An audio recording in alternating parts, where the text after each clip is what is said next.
Welcome to the Good Karma Sport Fishing Podcast. I'm your host, Captain Ryan Van Fleet. Hey guys, thanks for tuning in. So we have a major sargassum bloom that's happening as I speak. It looks, I was looking at the satellite charts this morning, and for those of you guys that were out there over the past few days, you know what's going on. Okay. So I'm doing this podcast because I really want to help people get prepared, get ready. And it's super windy out right now. We're looking at like 20 miles easterly, and that means we're going to see more weed get pushed into our area up and down the coast of Florida, up the coast, all the way up the coast. And it's just going to happen like that. So what I'm going to do in this podcast is I'm going to go through some tactics that I'm working on personally over the next few days, getting ready for the dolphin migration that's going to blow up here very, very soon. Okay. We're going to see a very good dolphin year. I just got a very good feeling. There's some really good fish being caught in the Carolinas now. Healthy fish, big fish, okay, which typically means in South Florida, we're going to start seeing these fish as well. Okay. But with that, we're going to have to earn it this season, meaning that we're going to have to put in some work. And if you're one of those guys that are just going to say, I'm just going to go out there and troll my main trolling spread, what I do every year, I encourage you to listen to the podcast and add a few different things. Doesn't mean you have to go like, I'm just, just add a few little things, have a few, what's the word for it? It's always good to have a few different types of lures in your arsenal that will help when you run into a lot of grass and there's fish around. And like I said, you gotta like do something. It's like you gotta try different things to catch these fish. And running and gunning using live bait isn't always the answer in this stuff either, because sometimes the fish are tuned into flyers and you gotta chase them. And there's all these different scenarios that come into play. Okay. So first of all, I want to talk about outriggers, okay, and leader material that are going to help you. Okay, I do a lot of changing around this time of year, and I started actually getting ready for dolphin season last winter. I made up a bunch of lures. Well, I ended up having to like re-rig a bunch of them, cut a bunch of leader off because of all the grass, and I basically have to start over.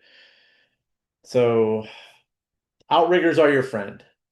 And just know that the outriggers, the fish don't care if they're carbon fiber or whatever, or if you have kingfish outriggers, anything anything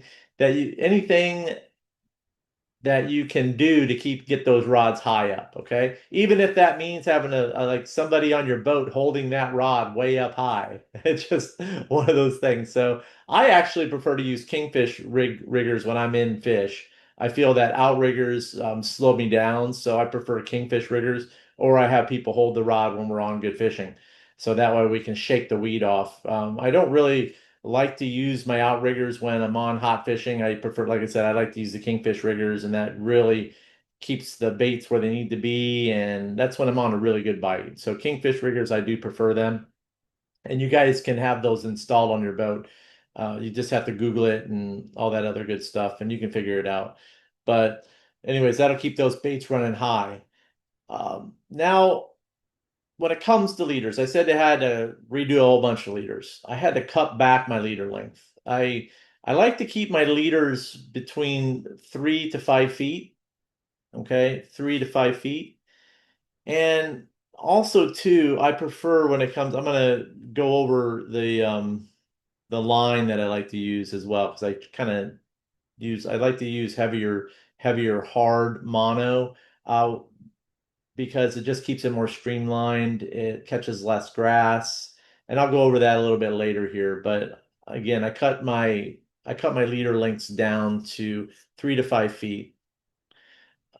That way it maintains it's kind of like what I like to call the front line grass traps between you and your bait. It does really help. Also, too, I prefer using, I do keep some titanium leaders made up. Titanium's awesome. It handles very well in the weed. It's super elastic. There's zero memory to it. It doesn't kink. Um, I mean, they can pull it fast. it's unbendable. I just love that stuff. It's caught me so many wahoo over the years. They're super easy to make. I went over that. I used the rig that I went over in the Good Karma rigging crew. So also too, I've got some other stuff here at the end of this podcast that I want to share too, so you'll want to listen.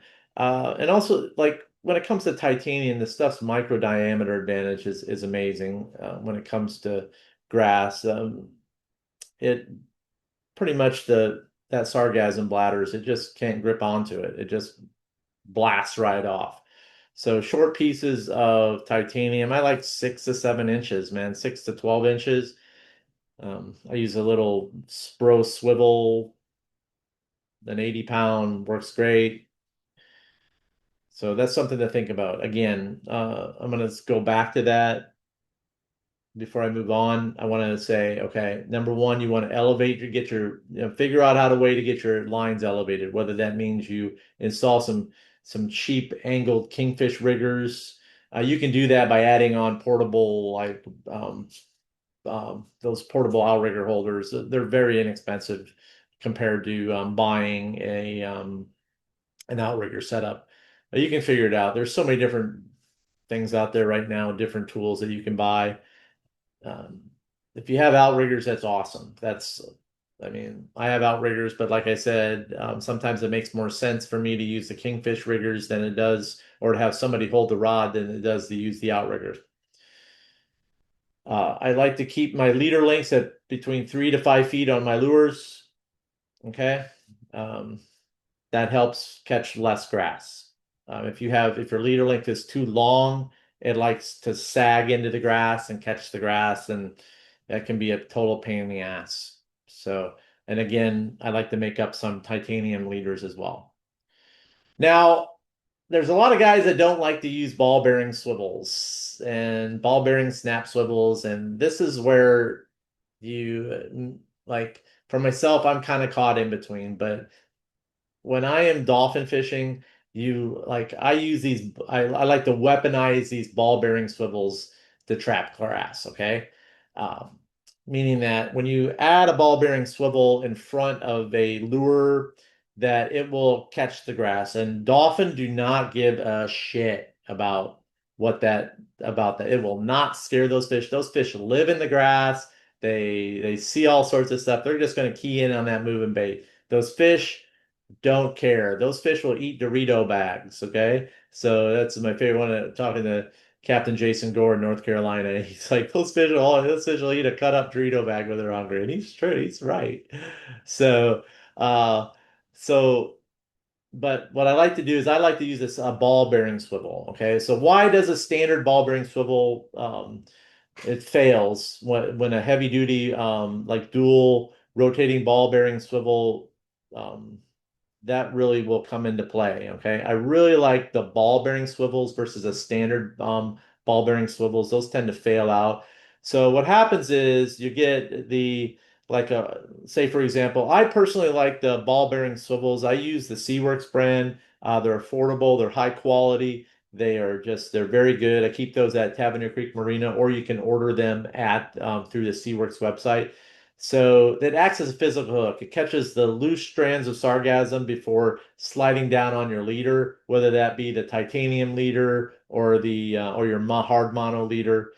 And also too, when they're ball bearing swivels, I do feel that when they're fouled by grass, I feel that you're still getting your maximum RPMs out of that swivel, meaning that there's still enough torque for them to work and eliminate line twists on your main line, even when there's grass on there. So just keep that in mind. That's why I like to use ball bearing swivels versus the standard swivels. Now, behind that snap swivel, you're going to have your titanium leader. It's going to be bare, and basically that's going to get you a clean pocket of water for the most part. Okay, and then when it catches too much grass, you got to have somebody shake it off, or just bring it up a little bit to do that. But it will keep you in play, even if even if even if you get a little bit of grass or some grass on that swivel and your bait's clean and you come across a bird, you will still get whacked. Okay. So just keep that in mind. And I always say just keep that in mind because that's what I say. So, all right. And I'm always keeping shit in mind. I'm like, I always got something going on in my brain. Okay. So, skirts. This was the hardest thing for me to learn because I really love to run sea witches. I really do. I really love to run like crystal sea witches and crystal hair. But this is where I had to make the change. Okay, so I prefer mylar sea witches and rubber skirts versus the hair trap. I mean grass catches hair. It's just is what it is. You've got your standard nylon hair sea witches, standard sea witches, da da da, and that fine weed man, it finds that hair and it tangles it up and fouls it up. And then you go with mylar and the rubber, and that acts like a shield, man. It really the stuff the grass likes it doesn't hold on to it, doesn't grip to it. It's like it's got all these different. It's like it makes a little. It's got a high frequency micro vibration that it's able to shake loose that debris a little bit. So again, like mylar makes a noise when it's in the water. A lot of you guys got to know that. That's what fish get attracted to. That's why sometimes wahoo are more attracted to mylar than they are to like hair lures is because they make noise. They send out vibrations that are different in the water, and they get picked up on by the wahoo's lateral scale. So just know that it isn't just about the flash; it's about the noise that the lure makes. So anyway, so I kind of got off a little bit on that, but which I tend to always do, and so and also too something that I really like. I used to use a lot of cup face lures. Okay. And I kind of got away from that over the years, but I'm back to doing that. And I really wanted to, Jason Gore was making these Carolina chuggers. And I have to say, a few weeks ago, I was out there trolling in some nasty weed, and these baits were not catching grass. And I was like, what the hell's going on? I was like, I wasn't even, I was running one off my center way high off my rod holder. My middle rod holder always gets my center, goes high. It's kind of like running a bait that is like a kite bait. It's just a lure in the water. That one goes down my center. Then like I said, I wasn't using my outriggers. I was using my kingfish rod holders. And what happens is with those lures, what I found is that as they dive, they create like a localized bubble trail and it blasts loose the grass from the trailing hook. So it was, it was like we were catching tunas in that shit. We pulled off a couple of schoolies. I was just like trolling near shore. I wasn't very far off. And I was just looking, I was like, so it was a lot of fun. So we had blackfins blowing up on them, and I would troll through the grass. And I looked back at Pete, one of my client. He's like, "Is there grass on those?" He's like, "No." I was like, "What the hell?" So anyhow, so we've got these available at Chris's Bait and Tackle if you're down here. So I highly recommend adding some of these cut faces to but they got to have the right smoke trail and all that good stuff. And like, so we've got those available at the tackle shop, and I'm definitely going to be pulling those. Okay. And also too, I he has one thing about the ones that are rigged at the shop, he has a stiff rig, and you can actually turn that rig upside. You can turn the hook to run towards the sky, and you can get it kind of stiffened at how he's got these hooks designed, and how he's got the heads designed where that he's got them heat shrinked, and it's got cable in there so that hook will ride stiff and it'll ride up towards the sky. So that's also what I did too, and it really helped. Okay, now this is something that it kind of what's gonna everybody's like, oh, daisy chains they don't work in this stuff, and no. Your daisy chain, you need to have them. Sometimes that might be the only thing you're going to be able to run. So Justin at Line Side Tackle, he was on the Good Karma Sport Fishing Rigging Crew meeting last December, and he brought up a very good point, and I highly recommend that you pick up some of his daisy chains. So they're made with a stiffer mono. Absolutely love him. And one thing about him, you're going to have like 3 to 4 squids on there, and that front squid is going to catch the weed. Okay. That lead squid plows, catches the weed, creates a clean pocket of water, and it absorbs the salad. Acts as a brush guard, really. And then your back, and then on your back hook, you got your main rig, and and it stays clean. Okay. It's going to catch fish. Those fish do not care. They are not spooked by a little weed on the teaser or the swivel. You got to remember they live in that stuff, and those fish hide in that grass. And I catch so many dolphin that have sargassum in their bellies. They'll ignore that foul front hardware, and they'll naturally just eat that clean unidentified straggler bait behind there. Don't believe me? Try it for yourself. And there's guys that have been doing it now for the past few years. So I have been one of them. Love it. Love it. Okay. Now let's talk about hooks. Hooks, hooks, hooks. Dead bait and the mullet secret. This is going to change. This changed a lot for me for a few years ago. So, and I've been doing the curved hook thing for many, many years, since the sargassum started arriving here in the Keys. I made the change to the curved hook. Uh, why I like the curved hook because it points physically, it points more towards the bait's body, and it's tucked. And also too, I like that curved hook behind lures. Sometimes so I'll change out lures and put a curved hook in there, and it just lets the glass slide right over the smooth outer bend. Doesn't catch much. So Mustad makes a tarpon hook that's like a number 8. It's a shorter hook, great hook for trolling. Absolutely love them. They're inexpensive, so try that out. Don't use offset hooks. Don't use offset hooks. Okay. Now, I'm a huge fan of running ballyhoo, but this season I've had to make some changes. So I'm using finger mullet now, which I've done years ago, and I'm using cigar minnows when I can get a hold of them. Okay. Finger mullet is like, man, when you brine that stuff, it is magic in the weed. It's the bait's like an armor that's hard scales. It's got really good flash in it. You treat the scales really nice. What you want to do is you want to brine it, and I'll go over that here in a little bit. So you want a 4 to 5 inch finger mullet.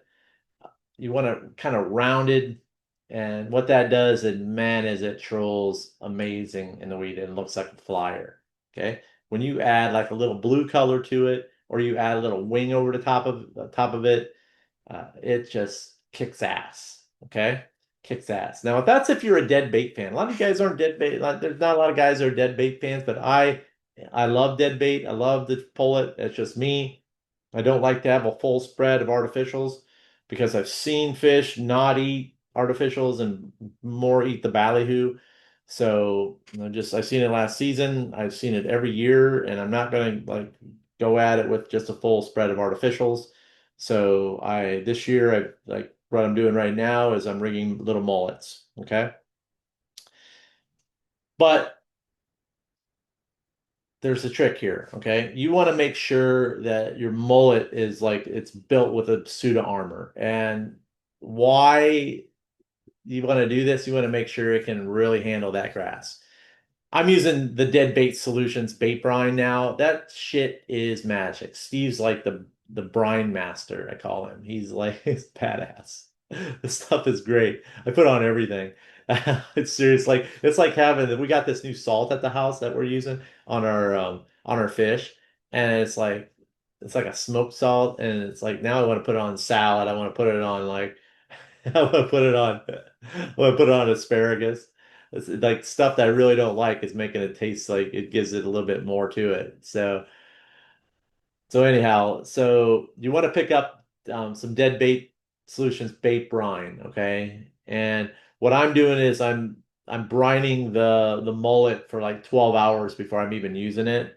So in the brine, Okay. And what this is doing, man, it really makes that scaled skin like a durable leather. But yet it gives it still like a very natural look to it. It brings back the color. Um, it brings back the color to it. It works awesome. Don't run a split back value. That's your our split back. Don't run a split back or a split back mullet. You're asking for problems. That shit's like weed Velcro. Nasty. Don't do that. You want that mullet like a dart, okay? You want it to be rigid and dart, like a dart, okay? Now, the massive advantage of what I'm going to tell you next is it's going to really keep you in play. It's going to keep your anglers busy as well. So, and that's when you're doing your active trolling and you see some birds working some baits. What I'm doing now, and as I've been doing it for a few years, especially when I'm trolling fast, and sometimes they only want it fast, okay? Is I have my anglers pick up the rod and I have them hold the rod and I have them hold it high and I have them get involved because a lot of people like to hold the rod. So this is the time of year I'll say get on the rod and hold it. So now's your time. Okay. So what you're doing is you're managing that trap, that weed trap. Okay. So that angler can feel when the grass is on it, and he can kind of give it a little bit. He can put his rod in the water, and he can get that grass off, or you can shake a little bit and it to keep it clean. Also, too, if you get a lure that gets just fouled up and you can't shake it, then you can have that angler reel it in really quick, rip off the grass, snap it back in place, and get going. Okay, so you can pop it back in place. Also, too, it allows you to use circle hooks, and in my opinion, using circle hooks in the heavy grass is the way to go. Okay, it just is the way to go. You can troll some squid, heavily brine that stuff. Also, too, what I like to do is I like to stick some foam inside the squid and then run the circle hook through the body of the squid through the foam. And what that does, it allows and I use life jacket foam, and that works the absolute best. It keeps the squid body intact. When the fish bites the squid, he feels the body he feels like the squish, so it feels natural. Okay. So just that's something that I'll talk about here a little bit later here at the end here if you want to learn how to do this. And then also to your spread management, I don't care how good you are or if you go out there with all this stuff and you got everything weedless, da da da, there's always gonna be a problem child in the spread. Just depending on how the wake is going. One day it could be running great. It might be the way that your boat is set up, and if it's leaning more towards the right, everything's got to be perfectly balanced. Might be the way that your engines are set up, as far as how if you got your engines set too low in the water, too high. There's so many different things that come into play. So you're always going to have a problem child. Instead of trying to figure it out, just pull that line out and take it out. Take it out because it's going to slow you down. Okay. And then swap it to something else that might work. I mean, honestly, I prefer when I'm in the weed, I run a 3 rod spread. I would prefer to run 3 clean rods and have one guy waiting with a spinning rod ready to make that throw. Okay. So if you get hooked up on 2 lines, those guys better be firing back squids and free lining them. They better be doing that. That's what I'm going to say. I'm going to say, boom, if you're hooked up with 2 dolphin and we're bombing rods back, and those guys are got the baits already set up. They got the pitch baits ready, and they're throwing back small dink ballyhoos, or they're throwing back the rigged squid. Now, if you are a ballyhoo guy and you really like to troll that ballyhoo, you need to scale down to small dink ballyhoos. You need to leave the eyes intact. Okay, leave the eyes intact. So that's one thing. Okay, leave the eyes intact because when you take out the eyes when you're trolling in weed, that's going to mess up the head of that ballyhoo, and it's going to your those open eye sockets become like ambush points for grass. Okay? Remember, and you do not want to run a swimming ballyhoo when it's weedy. You want a skipping ballyhoo. So you do not break the back, okay? You leave the eyes in, okay? You break the tail meat. That's it. And you brine your ballyhoo for 12 hours in the dead bait solutions. You can mix up your own ballyhoo mix or whatever, but this stuff that this guy that Steve makes is like it's like having your own little personal scientist at your at your room that made up something that's crazy good. Okay? So just know that. Just know that. I like when you so it's very important, very important. Okay? So you want to like what's the word for it? You don't want to be making that ballyhoo look so pretty. Because how often, one thing I want to keep in, you just want to look at, you want your, I'd never seen like I said, that it's funny, we talked about this a long time ago. And how often are you seeing a like a flying fish swim like a snake? You're not. So you can watch and look and you can see. So, okay. So you don't want to run a split back ballyhoo. And other thing you don't want to be doing is you don't want to be thawing your ballyhoo or your dead bait out right before you use it. That includes your bonito strips. Okay, if you take your ballyhoo out and you're going to run it in weed and you just dump it in water and then you don't put any ice on it, you basically just fried your bait and you just killed your bait for the day. It's garbage. Okay, so you want to slow thaw brine your dead baits. Okay, you want good salt water and you want them to thaw slow. Okay.